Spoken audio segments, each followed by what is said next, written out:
안녕하세요. 저는 평범한 30대 회사원입니다.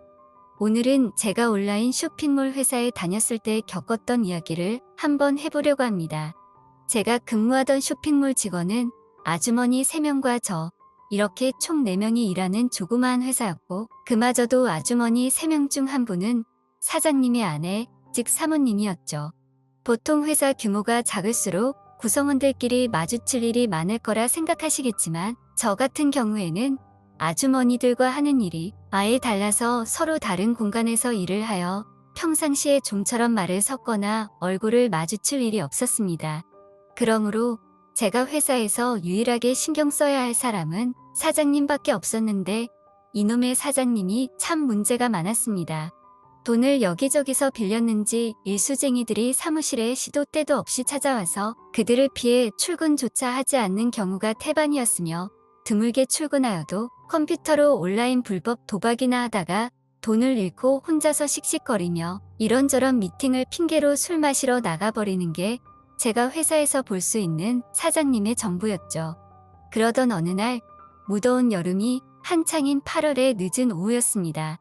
사장은 평상시처럼 되지도 않는 미팅을 한답시고 술을 마시러 나간 상태였고, 사모님을 제외한 아주머니 2명도 일찍 퇴근해서 회사의 사모님과 저, 이렇게 단둘이만 남게 되었죠. 단둘이 남았다고는 하지만 어차피 저와 사모님은 서로 다른 장소에서 일했기 때문에 사실 저는 회사에 단둘이 남아있는 줄도 몰랐습니다. 평소처럼 하던 일을 마무리하고 퇴근하려 하는데 멀리서 사모님이 저를 부르는 소리가 들리더라고요. 보통 저렇게 사모님이 저를 불렀을 때는 컴퓨터 작업에 대해 물어보는 경우가 많았기 때문에 저는 곧바로 사모님이 계시는 사무실로 향했습니다. 아니나 다를까 사모님은 컴퓨터 앞에 앉은 채로 스스로 해보려고 했는데 잘 안 돼서요. 라고 하시며 저에게 도움을 요청하시더라고요. 그래서 사모님이 앉으신 자리 옆으로 이동해서 도와달라고 하신 일을 받으렸는데, 평소와 다르게 계속해서 이상한 오류가 발생하여 생각만큼 잘 해결되지 않더라고요. 그렇게 제가 10분 정도 문제 해결을 위해 낑낑대고 있으니 사모님께서는 빨리 끝날 것 같지 않은데 우리 뭐라도 먹고 하죠. 라고 하셨습니다. 저녁 먹을 시간이 꽤 지난 시간이라 배가 고팠던 저는 좋다고 하였죠.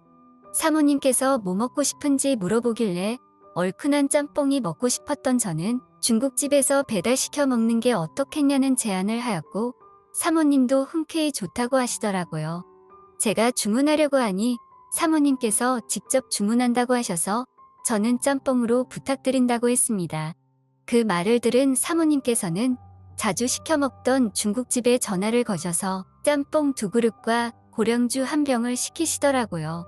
사모님은 평소 독실한 기독교 신자로 회사에 들어온 뒤로 사모님이 술을 마시는 모습을 본 적이 없었던 저는 사모님이 고량주까지 같이 시키는 모습에 조금 의아했지만 평소에도 한 번씩 술을 드시나 보다 정도로 생각했습니다. 그렇게 20분 뒤 배달이 도착했고 저와 사모님은 회의실에 마주 앉아 짬뽕을 먹었습니다. 평소에도 그리 친한 사이는 아니었기 때문에 이야기는 많이 하지 않고 사모님이 따라주는 고량주나 함께 마시며 식사에 열중하였죠. 사모님이 주문한 고량주는 그리 크지 않아서 한 잔 2잔 마시다 보니 금세 바닥을 드러냈습니다. 마지막 잔까지 비운 사모님은 말없이 일어나 냉장고로 가시더니 사장님이 마시려고 놔둔 소주를 2병이나 꺼내 오시더라고요. 그런 사모님의 모습을 보고 있으니 요즘 많이 힘드신가 보네 라는 생각이 들어 소주를 따라드리며 위로의 말이라도 건네야 하나 라는 생각을 하고 있던 찰나 자리로 돌아온 사모님이 울적한 목소리로 입을 열더라고요. 사모님은 자기의 힘든 부분에 대해서 하나 둘 털어놓으셨는데, 내용인즉슨 남편은 매일 술이나 마시러 다니고 툭하면 집에 들어오지도 않고 다른 여자와 바람 피우는 것도 몇 번이나 걸렸지만 애들 생각해서 참는 중이라는 이야기였죠. 평소에도 사장에 대한 이미지가 좋지 않았던 저는 함께 사장 욕을 하며 맞장구 쳐주었습니다. 그렇게 새로 가져온 소주가 조금씩 비워질수록 사모님은 점점 더 취해갔습니다. 그러다가 사모님은 갑자기 화제를 바꿔서 자기 20대 때 이야기를 하기 시작했습니다. 그때는 인기도 많았고 남자도 많이 만나봤다는 이야기를 자랑처럼 늘어놓던 사모님은 갑자기 탁자에 엎드려 펑펑 울기 시작하더라고요. 사람이 카멜레온처럼 휙휙 바뀌는 모습에 적잖이 당황스러웠지만 오랜만에 술을 많이 마셔서 취하셨나 보다 라고 생각하며 얼른 달래드리고 집이나 가야겠다는 생각에 휴지를 가져와 사모님께 눈물 닦으시라고 건네는 순간 갑자기 사모님이 제 손목을 잡더니 기습적으로 입맞춤을 시도했습니다. 속으로 이게 무슨 상황이지? 라는 생각과 함께 많은 생각이 스쳐 지나가더군요.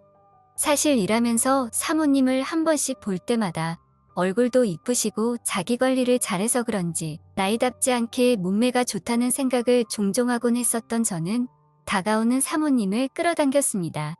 그렇게 잠시 키스를 하던 사모님은 잠깐만 이라고 말씀하시더니 급히 사무실 현관문을 안에서 잠가버리고는 저에게 다시 돌아왔습니다.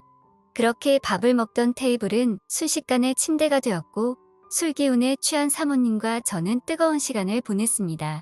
촉촉한 눈가와 새빨간 볼을 보니 평소보다 훨씬 더 예뻐 보였고 사장에 대한 반감 때문인지 그렇게 뜨거운 시간을 보내는 것에 대한 죄책감도 딱히 생기지 않더라고요. 뜨거운 시간을 보낼 때 실수로 소주병을 떨어뜨려 병이 깨졌는데 서로 화들짝 놀라 소리와 몸이 순간적으로 멈췄는데 그러고는 한참 동안이나 웃으면서 다시 사랑을 나눴습니다. 그 뒤로도 사모님과 저는 일부러 단둘이 있는 상황을 만들어 다른 직원 책상 위, 휴게실 소파, 창고 등 곳곳에서 뜨거운 시간을 보냈죠. 워낙 직원 수도 적다 보니 회사 곳곳에서 이런 행동을 하는 게 그다지 어렵지 않았습니다. 둘이서 술도 먹고 뜨거운 시간을 많이 가졌지만 저희도 원칙이 있어서 회사 밖에서는 이렇게 뜨거운 시간을 따로 가지지는 않았습니다. 밖에서 술을 먹더라도 항상 회사로 돌아와서 앞뒤로 즐기기 일쑤였죠. 사모님의 기술은 날이 갈수록 더 심해졌는데 이러다가 정말 이 여자에게 욕심을 품을 수도 있겠다는 생각이 들 정도였어요. 그러다가 제가 지금 일하고 있는 곳으로 이직을 하게 되면서 사모님과 저는 자연스럽게 멀어지게 되었습니다. 제가 이직을 할 때 인수인계를 해주었던 제 후임은 저보다 좀 더 몸이 다부지고 근육질이었는데 혹시 지금 저와 같은 경험을 하고 있을지 궁금하네요. 사모님이 이렇게라도 욕구를 분출하며 행복하게 살길 바라는 마음뿐입니다.